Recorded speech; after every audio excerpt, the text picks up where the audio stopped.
Hello दोस्तों, भगवान विष्णु के अवतार श्री कृष्ण का रूप ही है जगन्नाथ। जगन्नाथ का अर्थ होता है जगत के स्वामी। हिंदू धर्म में हर साल होने वाली जगन्नाथ रथ यात्रा, जिसमें भगवान जगन्नाथ, उनके भाई बलराम और उनकी बहन सुभद्रा की रथ यात्रा को काफी हर्षोल्लास के साथ मनाया जाता है। आषाढ़ मास की द्वितीय तिथि के दिन ये यात्रा शुरू होती है और शुक्ल पक्ष के 11वें दिन भगवान की वापसी के साथ इसका समापन होता है। पर आखिर ऐसा क्यों होता है? क्या आपने कभी सोचा है और क्या कभी ये जानने की कोशिश की है कि हर साल जुलाई के महीने में ही जगन्नाथ जी को रथ पर बैठाकर पूरे नगर में क्यों घुमाया जाता है और रथ पर ऐसी आधी अधूरी मूर्ति को क्यों रखा जाता है जिसके हाथ, पैर और पंजे अभी पूरी तरीके से नहीं बनाए गए हैं? दोस्तों, आज की वीडियो में मैं आपको जगन्नाथपुरी के कुछ ऐसी रोचक बातें बताने जा रहा हूँ जो आपको शायद ही पता होंगी। तो दोस्तों, अगर वीडियो अच्छी लगे तो चैनल को सब्सक्राइब जरूर कीजिएगा।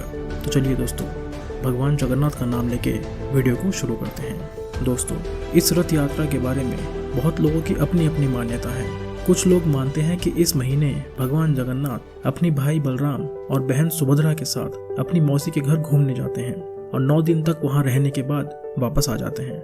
दोस्तों, आश्चर्य की बात यह है कि इन 9 दिनों में मंदिर में कोई भी पूजा अर्चना नहीं होती है और कुछ लोगों का मानना है कि इन दिनों भगवान जगन्नाथ अपने श्रद्धालुओं से मिलने के लिए, उनकी परेशानी सुनने के लिए साल में एक बार गर्भगृह से बाहर निकलते हैं। ऐसे तो जगन्नाथ यात्रा के बारे में और भी बहुत सारी कहानी प्रचलित है, पर इन 2 कहानियों को ही सबसे सही माना जाता है।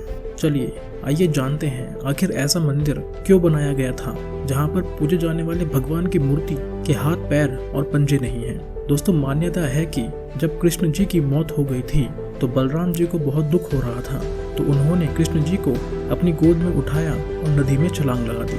और जब ये बात बहन सुभद्रा को पता चली तो वो भी भाई की मौत का दुख सहन नहीं कर पाई और नदी में कूदकर अपनी जान दे दी। मान्यता के अनुसार एक दिन राजा इंद्रद्युम्न के सपने में विष्णु जी आए, जो भगवान विष्णु के परम भक्त थे।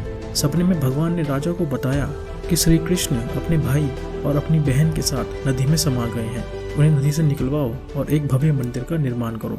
और जब राजा ने अपने सेवकों को नदी में भेजा तो उन्हें वहां भगवान की अस्थियां मिली, जो मूर्ति निर्माण के वक्त राजा ने मूर्ति के अंदर रखवा दी थी।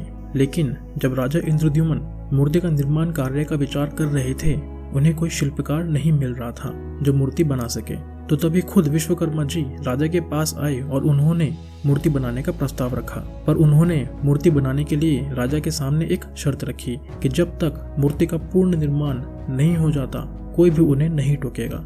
राजा इस बात को मान गए और मूर्ति का काम प्रारंभ हो गया।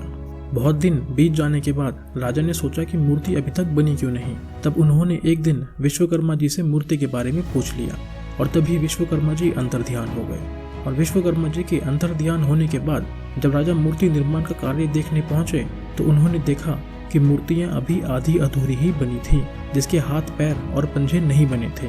तब राजा ने बहुत प्रयास करा कि ये मूर्ति को कोई शिल्पकार पूरा कर दे, पर बहुत ढूंढने के बाद भी उन्हें कोई नहीं मिला। तब से आज तक ये मूर्ति पूरी नहीं हो पाई।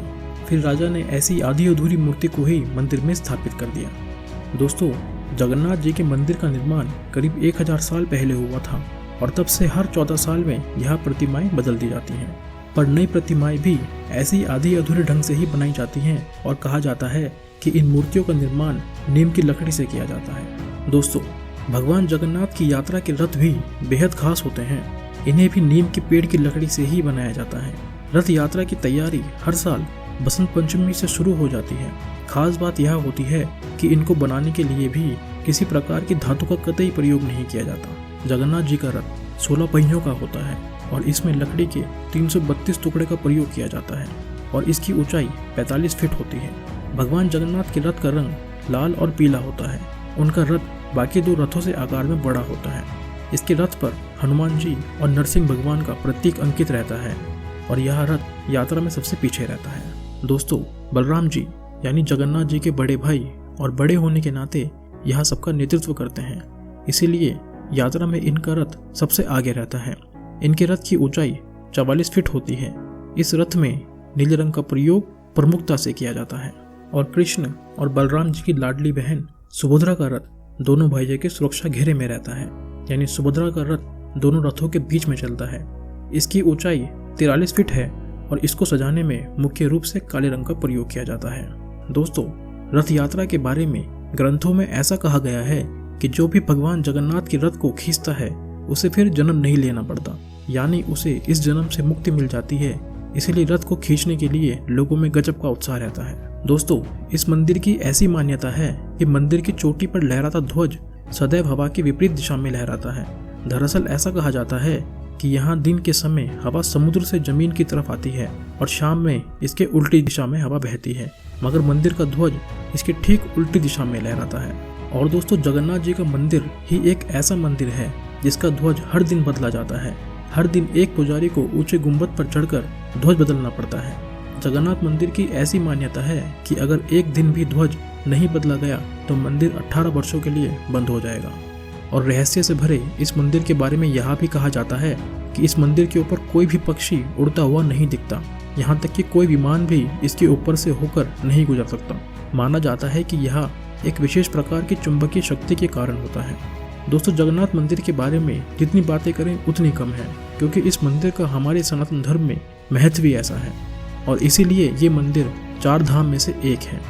तो चलिए दोस्तों, मैं अजय अब आपसे विदा लेता हूँ और आशा करता हूँ कि आपको हमारे चैनल द अनटोल्ड स्टोरी की ये पेशकश पसंद आई होगी। दोस्तों, वीडियो अच्छी लगी हो तो हमारे चैनल को सब्सक्राइब करें, जिससे हमारी लेटेस्ट नोटिफिकेशन आपको मिलती रहे। और कोई शिकायत या सुझाव हो तो कमेंट सेक्शन में हमें ज़रूर बताएं। थैंक यू दोस्तों।